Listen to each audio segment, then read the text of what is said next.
Walking through the Psalms from some years ago.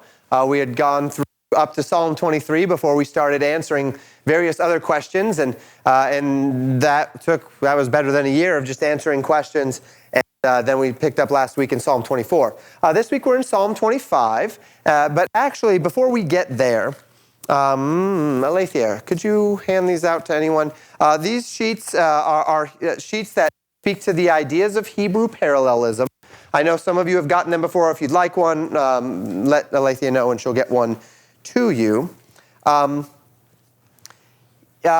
talk about Hebrew parallelism, and this is the idea of Hebrew poetry. So the poetic books in our Bible, Psalms, Proverbs, Ecclesiastes, Song of Solomon. Then we also have Lamentations, which has a great deal of poetry in it. And you'll see it in all of the prophets. Anytime that they kind of fall into some sort of song, whether that's the Song of Moses way back in Exodus, or whether that's Isaiah or Jeremiah, particularly Jeremiah liked his songs and his lamentations. All of those things will be written in a poetic form. And the Psalms, of course, are this way also. And when we look into them, we do see a great deal of structure. Thank you. We see a great deal of structure, and there is a structure to them, but it is a slightly different structure than what we would normally think of in English poetry. So in the Western mind, particularly in English, our poetry, it's very important that our poetry be... let me see if I do this, if it'll do nothing.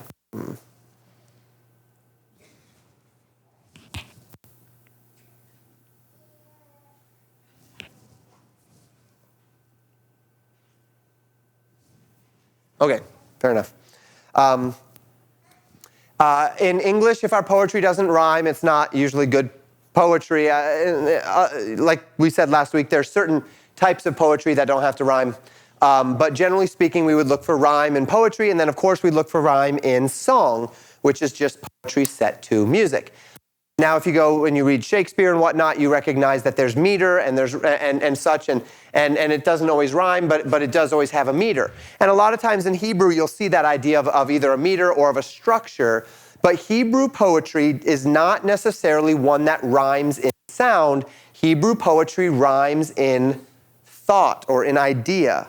Has a pattern of thought. And so generally you're looking for those patterns of thought, and you're looking for that structure. And that structure is actually going to kind of help you understand what particularly the psalmist is going for. In the Proverbs, the structure is somewhat easy to see. Usually it's this, but that, or this, but not that, or this, therefore this. And so you see this building or this contrast, and you recognize, okay, he's teaching me something, and he's teaching me something by saying this is what it is, and he's teaching me what that thing is, what it is not, and that's fairly common. But in the Psalms, it's not quite as evident. And also, let me say that there's not necessarily vast agreement among scholars as to the structure.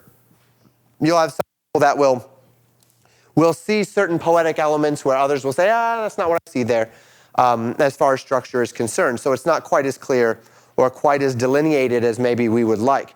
But there are 5 different general structures that we find in Hebrew poetry. The first is what we call synonymous parallelism or comparative parallelism.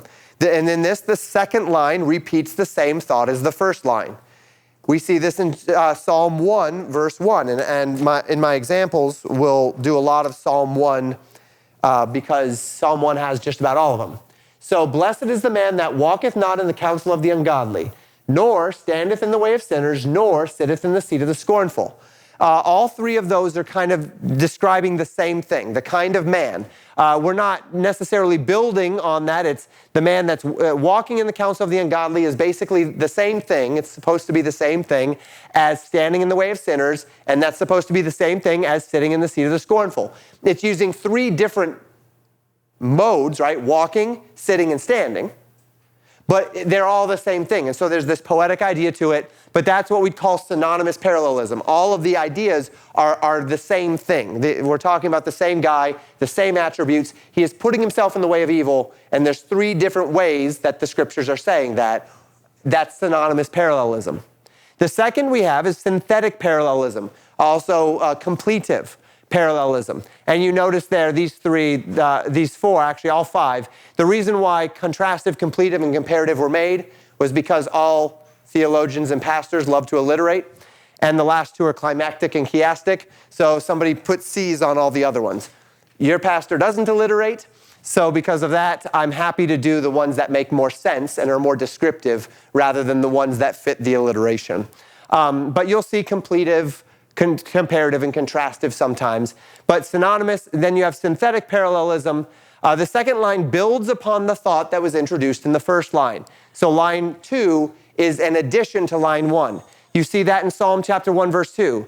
But his delight is in the law of the Lord. So this man that's not walking, sitting, or standing among evil, among bad counsel. Instead, and that in and of itself would be a contrast, that would be an antithetical parallelism between verse 1 and verse 2. But in verse 2, we have, his delight is in the law of the Lord, okay, and in his law doth he meditate day and night. So the meditation is an added step to delighting, right? He delights in the law, and therefore he meditates in the law. And so there's kind of an added idea there, and that is synthetic parallelism. Then we have antithetical parallelism. And this is where the second line contrasts with the first line, and you'll often see a but there. As I said, we can see this between Psalm 1:1 and Psalm 1:2. But his delight is in the law of the Lord, so we see a contrast there. We see this in verse 6. For the Lord knoweth the way of the righteous, but the way of the ungodly shall perish. There's a contrast there. The Lord knows the way of the righteous, the way of the ungodly will perish, and in that contrast, you see the difference between the two. And then there's climactic parallelism, and this is kind of a building idea. You have something, and then you add something to it, and you add something to it, and you add something to it, and that brings you to a conclusion, and that concluding thought is what you're looking for. Verse 3 of Psalm 1 has this sort of idea. And he shall be like a tree planted by the rivers of water, that bringeth forth his fruit in his season.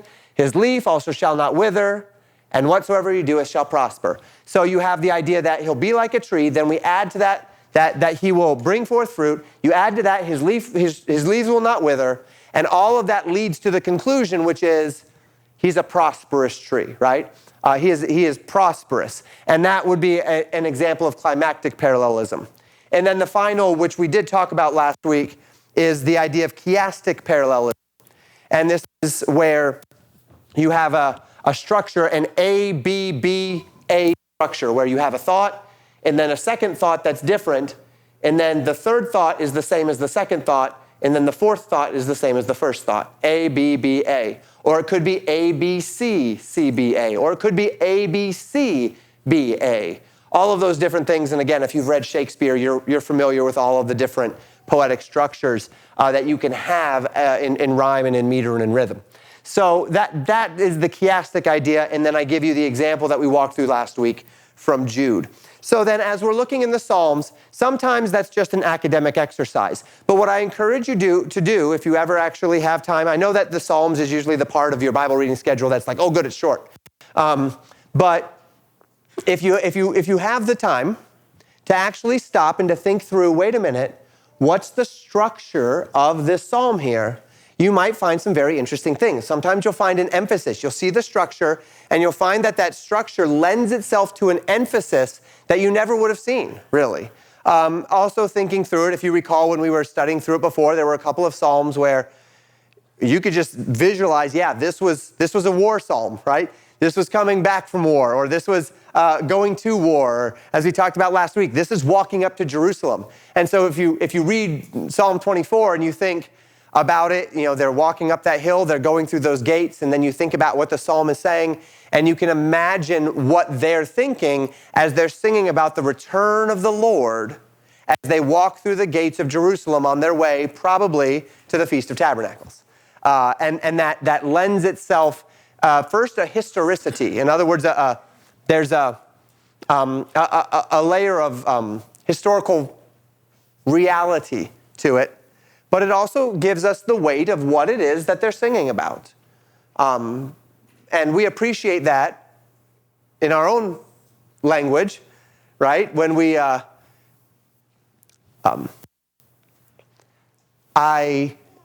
it adds a great deal to me singing a Fanny Crosby song about seeing Jesus when you know that she's blind, right? There's something to that says, aha, there's an anticipation in this psalm. There's something to it as well when you know Horatio Spafford's story. You don't have to know it in order to understand, right? But there's something to that. There's something to the songs of Christmas when we wrap it around what we're doing at Christmas, right? We can sing those songs any time of the year, and every once in a while on a Song and Testimony night in June, someone asks us for a Christmas song and we'll sing it. But there is something about wrapping it around that holiday that adds something to it. Same with Resurrection, as we sing those songs. And so we look for those things and we look for those clues. So this is the idea of parallelism and then, of course, structure. So whether we see them exactly as this or not, what we're looking for is structure as a means by which to help us kind of glean what's happening in the psalm. Answer questions on that.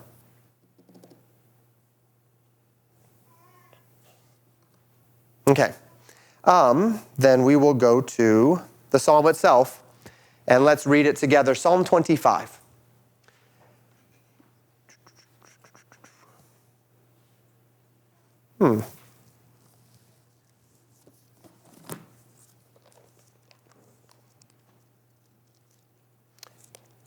Pretty sure it starts out by saying a Psalm of David in Psalm 25. It does. So yeah, my Bible on my my computer does not say a Psalm of David. Take note, if you have your own Bible, there are two different types of headings that you'll find in your Bible, especially in the Psalms. If your Bible has headings all throughout the Bible, you'll notice that those headings will actually be in a different font than the rest of your Bible. And the publishers and printers print the headings in a different font to make sure that it is clearly delineated and distinguished that these are not in the originals. This is not a part of the, as it were, Word of God. This is rather a part of the editor's additions. And speaking of, you had asked about the chapters and numbers last week. There's a little bit of a disagreement as to when that happened, but it certainly happened by 1300. And Wikler had them in there. We know that some of the early Greek editions, Stephanus and Erasmus, some of those Greek Textus Receptus were some of the ones that put them into the Greek for the first time. And then there's some that say that it was the Archbishop of Canterbury, but that one said it was in the 1500s. I'm pretty sure it was a little earlier than that from what I was looking at. But we're talking 1300 years or so after the Bible was completed, that those the numbers and organizational chapter delineations were put in.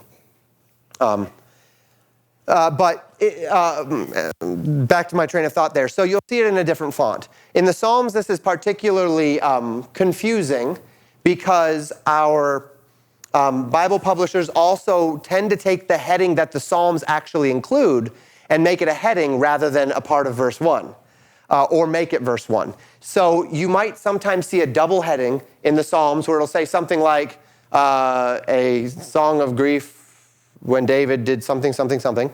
And then you'll also see something like a Song of David or Matthew, or when David was fleeing from Saul, or whatever it might be. And that second heading will be in the same font as the rest of the psalm. That's because it is actually in the Hebrew Bible. It's actually in the original manuscripts. So that's why it surprised me a little bit when I didn't see it here in this version of the Bible, because it is actually a part of the Bible.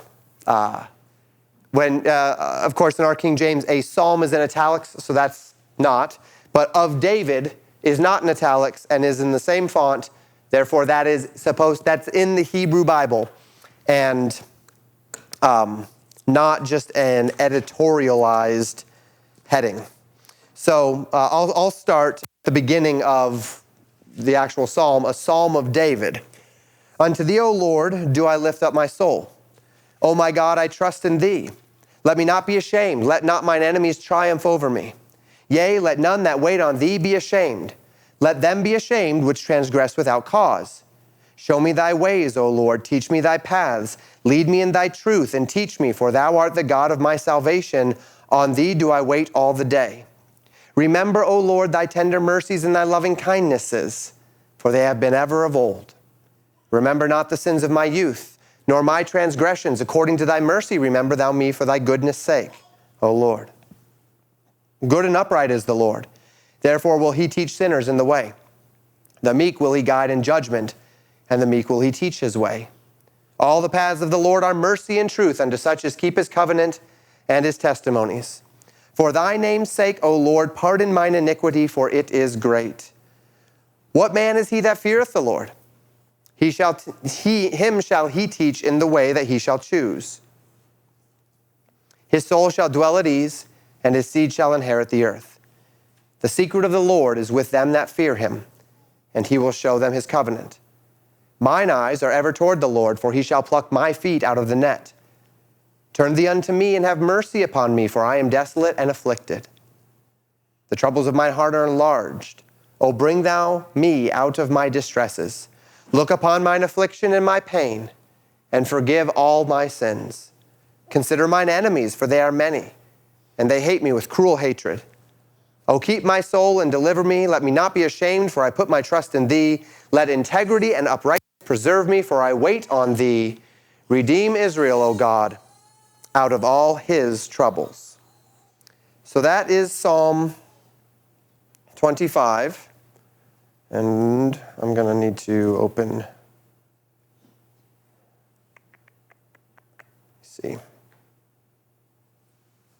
open this again.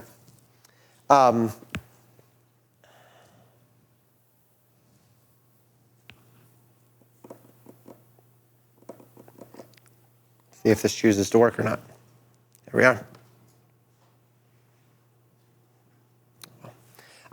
And we'll now talk through it together. So, it is a Psalm of David, and this is one of what we would call the alphabetic Psalms. The last one that we saw that was this way was Psalm 9.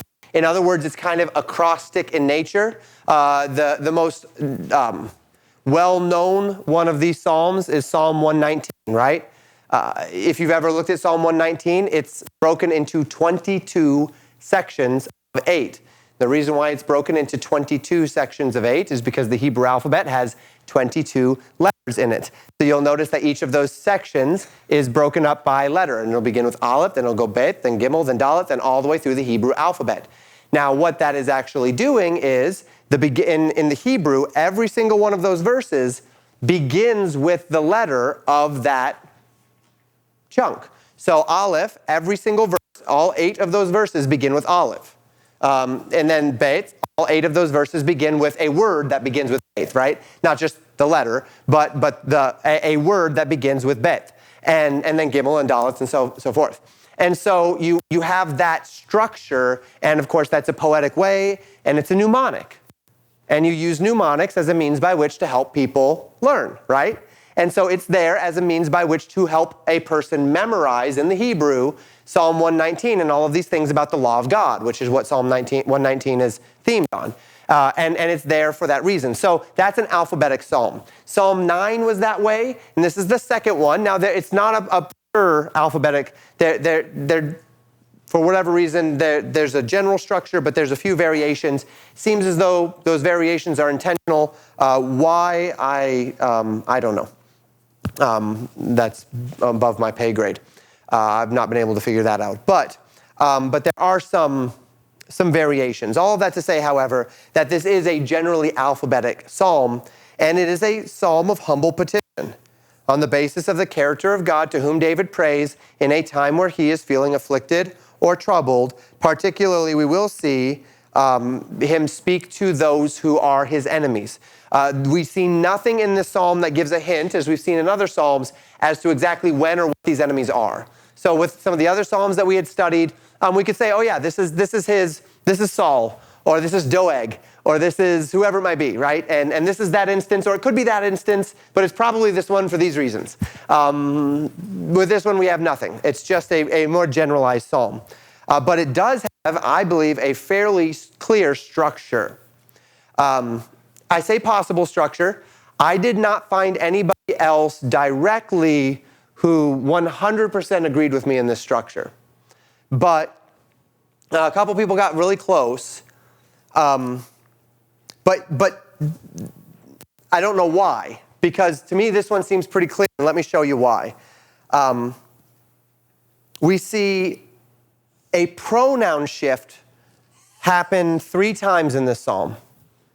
David goes from talking to God directly with thee and me, so thee, God, me, prayer, to he, God, and they, or to third person. He goes from first and second person to third person.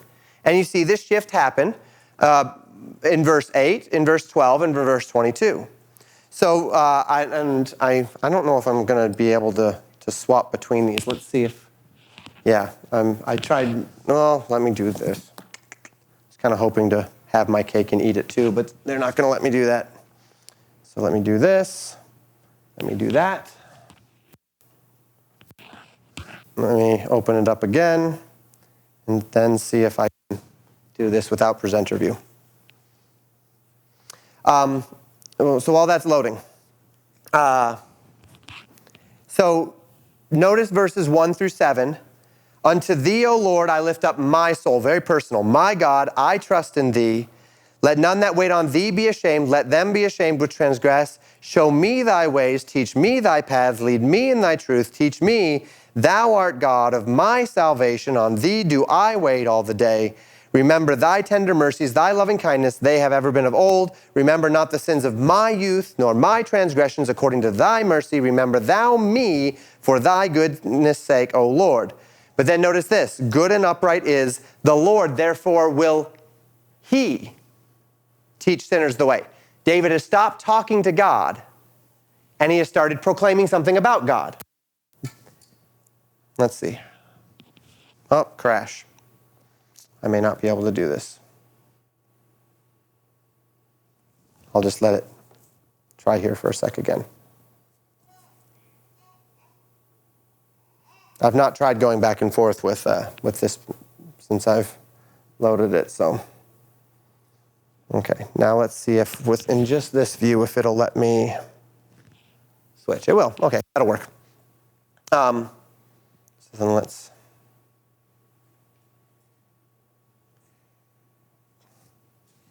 Except now every time I click, it's gonna change my slide.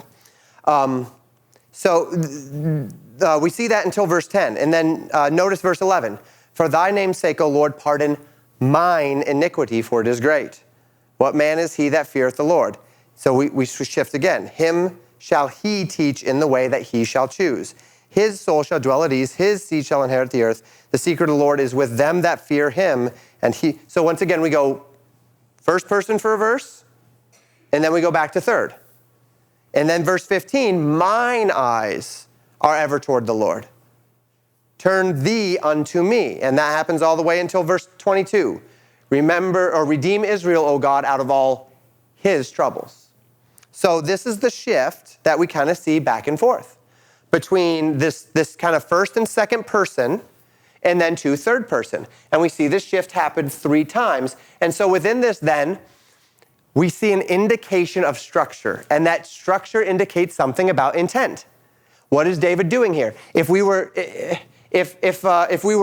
looking at our own hymn, maybe the third person would be kind of the chorus of a sort. Obviously, it's not a repetitious chorus like we see in some of the Psalms, but maybe something like that. A poetic thing where it's going from David praying to David declaring something about the Lord. I need something, this is your character. I need something, this is your character. I need something, this is your character. And that's the structure that we see here. Humble petition to extolling the character of God. Question on that? Okay, let's talk about the first subsection here. The humble petition, 1 through 7. We'll read verses 1 through 3. A psalm of David. Unto thee, O Lord, do I lift up my soul. O my God, I trust in thee. Let me not be ashamed. Let not mine enemies triumph over me. Let none that wait on thee be ashamed. Let them be ashamed which transgress without cause. So David says, I lift up my soul. And this seems to be defined in the next phrase. What does it mean, I lift up my soul? But then he says, I trust in thee. And this is probably, if we are to put a theme onto Psalm 25, it would be a theme of trust. It is, Lord, I trust in you. I am lifting up my soul to you. I am relying upon you. I am, as it were, making myself vulnerable unto you. You are my trust. You are my God. And I trust in you. And so we see that right at the outset. This is the nature of his petition. Then he says this, let me not be ashamed. This dependence creates a vulnerability. Now, when David says, let me not be ashamed, let not mine enemies triumph over me. And he says in verse 3, let none that wait on thee be ashamed. Let them be ashamed which transgress without cause. What's the idea of being ashamed? What would David's fear be that God would let him be ashamed? What's he asking for there?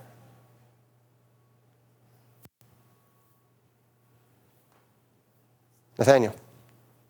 Perhaps it is in the sense of war and the enemies mentioned. When one is defeated in a fight, the victor stands tall and proud, and as it is amongst dogs, the dog leaves with the tail between his legs. So I think it is in that sense of shame. And perhaps as I ponder what other it could be, perhaps it could be also when one's reputation is at stake. David's a king. They can say anything about him. They can paint him in a good way or in a shameful way, and perhaps he is appealing to God. Lord, I'm just doing my job. You got to protect me. Good. Other thoughts? Annie? I was just wondering if maybe some of his past sins really connect to him.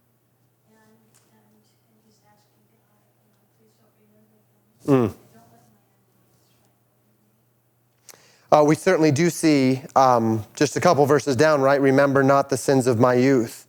That's verse 7. And so we certainly would see this idea of David perhaps, and I think what Nathaniel said and what you said both have this flavor, this kind of this connecting chord, which is this idea that David is in a vulnerable spot, and he recognizes that what he is doing is he is proclaiming that he is going to wait on the Lord, right? So in this moment, whatever it is, most likely, whether it's going out to battle or whether it's defending his reputation, or even whether it's dealing with consequences of his sin, all of those things are possible within the scope of David's life, right?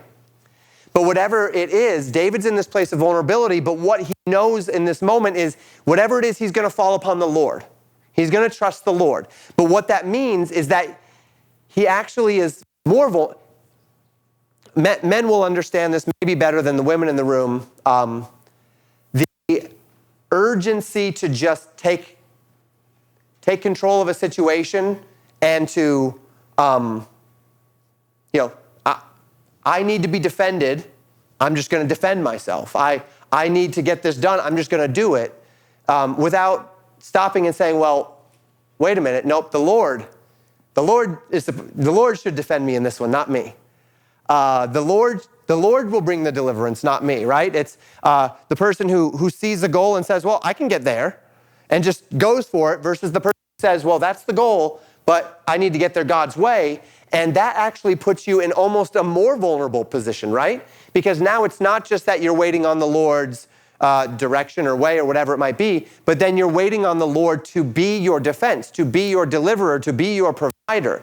And in that moment where you're waiting on him, you feel all the more vulnerable. And so David, as he asks the Lord, it might be kind of like this: God, I'm relying upon you in this thing. If you don't come through for me, then I'm in trouble. I will be ashamed. Not ashamed of God, but my reputation or my wellness or my provision or my redemption, my forgiveness, it's on the line. And I am not going to take it into my own hands. I am going to leave it in your hands. But what that means is that I really need you to come through for me, because if you don't, then I've got no plan B, right? There's no other alternative. I am completely in your hands, God. It's kind of like the way if nothing else, this is what we do with God and salvation, right? We come to faith in Jesus Christ, and Jesus asks us to accept that by grace through faith I am saved, not with no works, not myself. It's the gift of God, not of works, lest any man should boast. And so I get down on my knees and say, God, if I do this, if I stop trying to work my way to salvation and into your good graces, if I can't earn my way into your good graces, if I can't buy my way into your good graces, if I can't, if my associations, my parents, my grandparents, my country, my church, my pastor, if they can't get me into heaven, if it is true that you are the only one, well then God, here's the thing. I'm going to commit to that. I'm going to put my eternity entirely within the hands of your Son and my Savior. And on the day that I stand before you, let me not be ashamed. If you don't come through for me, then I'm sunk. Because that's all I have. That's the only hope I have, right? And I think that's the flavor of what David is doing here. That whatever scenario it might have come out in, David is utterly determined to simply let God be God. Let God be his salvation, his vindication, his provision, whatever it is. And so he says, I'm going to wait on you. Let me not be ashamed in waiting on you. It's kind of putting God on the spot. Let me ask you this as we think through that idea. We see in the scriptures that God is certainly fine with, I would even be comfortable saying God delights in us putting him on the spot. But we know from Jesus' temptations in the wilderness, and of course going back to what Jesus quoted in that temptation in the wilderness, that God does not want us to tempt him. So what is the difference between putting God on the spot in a reliant sort of way? God, I'm gonna step out and wait to see your salvation, and you're on the hook here, you're on the spot here. You either come through or you don't, but it's going to be public, whatever. What's the difference between that and tempting God?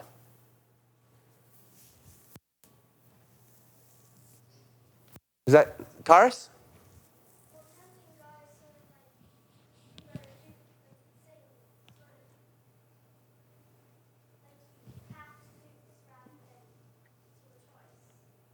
Okay, tempting God is kind of making God have to do something rather than it being his choice. Okay, good. It's a good start. Annie? Thinking that David is thinking he's undeserving, but he is hoping for and relying on God's mercy and God's compassion to come through for an undeserving person who has sinned against him, but has trusted God now. He feels undeserving, but he is pleading for God's mercy and his compassion. I think that's consistent with as we get a little farther in the text. He'll speak to God's loving kindness and his loving kindnesses and his goodness. And so I think that's consistent, that David is recognizing his unworthiness and yet seeking unto that. I would agree with that. Good. So we have this idea. David is perhaps he's falling back on, relying upon the Lord. He's in this vulnerable place. And Karis kind of mentioned this idea that tempting the Lord is kind of making him do something as opposed to allowing him to choose. Nathaniel, did you have something to add to that? A little bit. In the wilderness, when the children of Israel tempted God, they were complaining about the lack of water in one instance. Mm-hmm. And this is similar to ours, where the people were chiding God, you should do this, what did you bring us out here for? Versus in the very same situation, they could have voluntarily said, Lord, if you want us to die of thirst, we gladly do it. So in one instance, you've got the manipulative aspect, and in the other sense, the person lays their vulnerability out there for God, regardless of if God is going to do it unconditionally. Yeah, and that is a good picture. So on the one hand, you have what Israel did do, which is God, it was faithless, right? God, why did you bring us out to the wilderness to kill us? That's faithlessness. And then God gives them water because effectively God wasn't going, they weren't going to be killed. God never intended to kill them in the wilderness. God intended to provide for them, but they came to him with a complaint and they kind of backed him into a corner and they forced his hand to do for them in their time and in their way what they wanted. And this would have been what Jesus did too if he threw himself off the temple, right? Yes, God said that he would protect Jesus, but that doesn't mean you throw yourself off the temple because God will protect you. What that is doing is that is tempting God. That is forcing him to go outside of his will outside of his immediate will to accomplish his broader will. As opposed to what Israel should have done in the wilderness, which is to say, God, you have said you will provide for me. I'm looking forward to seeing how you'll do it. I'm getting thirsty. What are you going to do here? And there's a faithfulness to that, right? Which says, I do not doubt, and this is what Abraham is such a good example of, right? I do not, especially when he sacrifices Isaac, the day that his faith was justified. He said, I don't understand what's going to happen here. I'm going to kill my son, and then my expectation is that God will raise him from the dead. But the fact of the matter is, whatever it is, let God be true and every man a liar. And God, of course, had another plan. He didn't kill his son. God stopped him. God provided a different sacrifice for his son, and they gave that sacrifice instead because God provided the lamb. And so that is the difference between tempting God and, as it were, proving God. God wants us to prove him. God does not want us to tempt him. And if you ever are trying to figure out which one you're doing, am I proving God or tempting God, look for where faith is. Is what you are doing in faith. Because proving God is a faith proposition. Tempting God is a faithless proposition. Bill. I would also see a contrast between human pride and humility. Mm-hmm. I remember getting an Ireland tour, and the guy in the room was asked to just stand alone up the stage for everybody to examine. And he was there, kind of like in the spotlight. And you could tell what kind of a man he was going to be by his expressions. Hmm. And if he's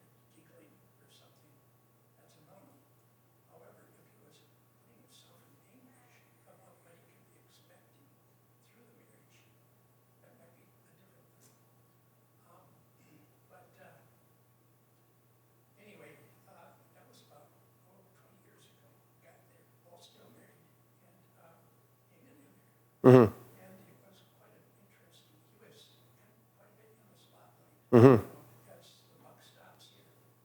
And I think that's what David's doing here. He says, let me not be ashamed, not putting his life, as, the buck stops here. Yeah, well, definitely just laying it before the Lord, right?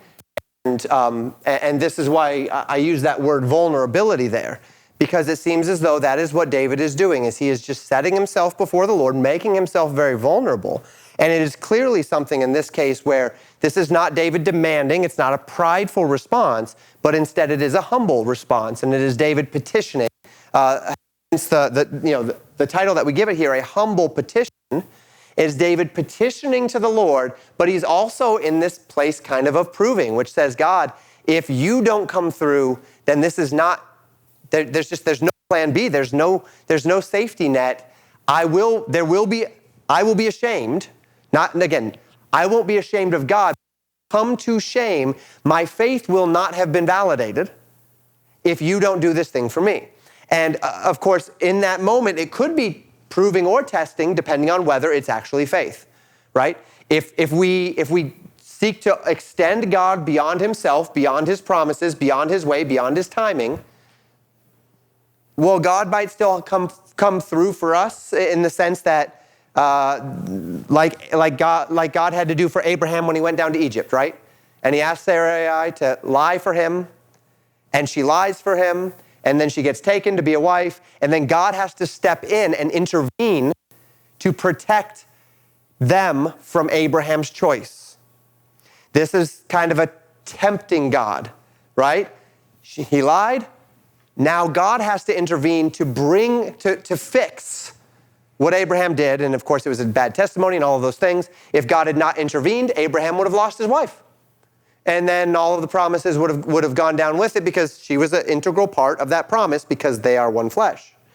So there are times where God might intervene, but while he intervenes, it still brings about this ashamed idea of, I stepped out on my own and I ended up tempting God. In this case, David says, I have confidence that I'm in the right and I'm stepping out in faith. And God, I'm expecting you to come through. Other thoughts on this?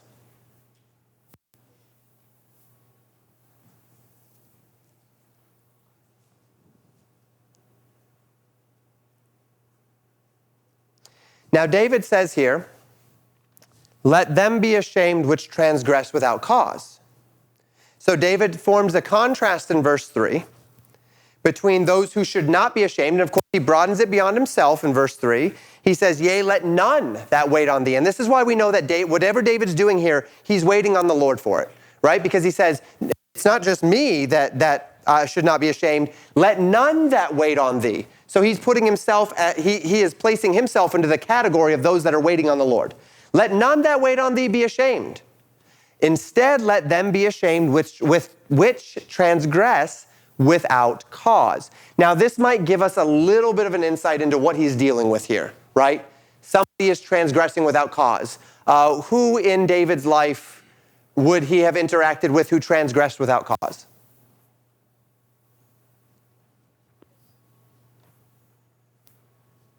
Nathaniel? Saul, certainly, right? David did not do anything against Saul, and yet Saul hated him and came after him anyway through jealousy and anger. So Saul, very possibly. Anyone else come to mind?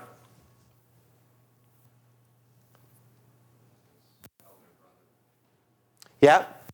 His elder brother, speaking to the incident with Goliath, just before Goliath, where his brother accused him of being a man who was there to see the battle and such. So his elder brother. We might add Doeg in the temple to that, in seeing him and then manipulating Saul as it related to David when David was fleeing from Saul early on. Probably not his son, right? Absalom, because at that point David went through what he went through with Absalom because of David's sin, right? We know that. So it wouldn't have probably been Absalom. It probably wouldn't have been Ahithophel, because that was in that whole thing as well. It wouldn't have been whatever his name was that was throwing rocks at him as he was fleeing from Absalom. I forget his name at the moment. But that season of his life probably wouldn't fit into this as well. It's probably the season around his youth. But he says in this, remember not the sins of my youth. So quite possibly Saul, right? Or the things surrounding Saul. But it could also just be any of the numerous other times that David interacted with men and he was hurt or came to a point of his kingdom. May have even been having to do with one of the kings, Ahimelech or whoever it might be that were of the enemies where he had done nothing wrong. But he has this contrast. So he says, let none that wait on thee be ashamed. Let them be ashamed which transgress without cause. What would that look like? How do I want to ask this? I say here, what is the contrast? I guess I could ask it that way.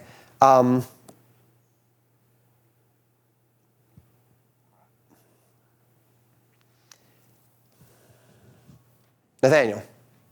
When I phrase transgress without cause, I think of my son.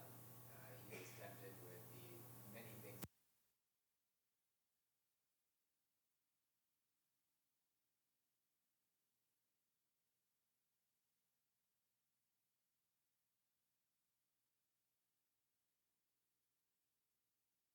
Is, for instance, the sibling who is struck by their other sibling, either accidental or intent, and then they, out of reaction, they strike back. And that's transgressing with cause. Now, if you simply are angry at someone because you don't like them, you can sin against them without cause. Mm-hmm. So that's when I hear with cause, without cause, I think of those things where there's a circumstance, and then I think of the outright rebel or evil person who, for the pure evilness of their heart and no other justifiable reason, vengeance with evil. Yep. Yeah. And it's certainly the case that there's numerous other possibilities as it relates to the idea of transgressing without cause, without a cause, without the first one you described is like a transgression without intent, or maybe without knowledge, that without knowledge, then without intent, and then without reason, right, would be the last one. Bill.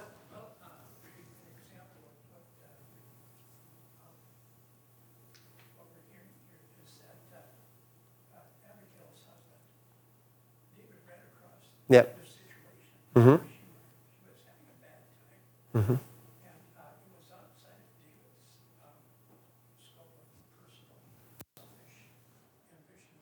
He was trying to think about another person. Right. Yep. I forgot what his name was, but Nabal? Is it Nabal? but things went right between him and Abigail. Mm-hmm. Yep. Yeah, and that's another instance of a man who treated David poorly without David having instigated in any way. David treated him honorably. David did the right thing by his men, and yet he treated him negatively. And another example of that. Andrea.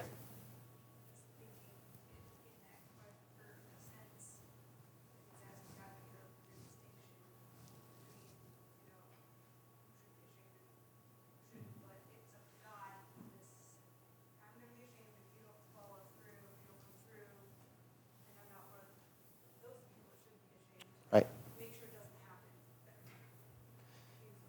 Yeah, and he's crying out in a sense for justice, right? Make sure that, Lord, please let there not be an inverse of justice here, whereby the person who transgressed without cause is not ashamed, and I end up taking on that shame or that loss, that failure, that disgrace. And instead, Lord, defend me and let them walk away with the disgrace. Let them walk away with the shame. And that is the petition. Good. we're just going to stop there because we are at time. And we'll pick up with verses 4 and 5 next week, and we'll keep walking through this psalm, thinking through what David is asking the Lord to do here. And that'll be next Tuesday.